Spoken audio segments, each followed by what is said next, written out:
Magandang araw mga boss. Bali ngayon i-share ko lang kung paano ako mag-alaga ng native na manok.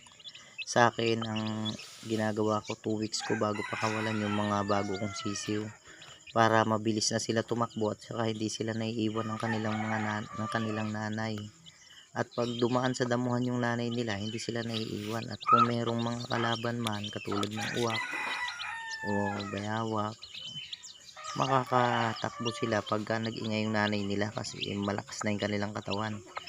Hindi katulad pag mga bagong pisa, hindi pa sila ganun kabilis tumakbo, makapagtago, kaya karamihan nauubos. Yung experience ko sa ganyan, mas marami yung nabubuhay pagka 2 weeks mo silang kinulong na ganyan. Malakas na yung katawan nila, nakakahabol sila sa nanay nila, at saka sa pagkain mabilis na silang makipag-agawan. Yun lang, maraming salamat.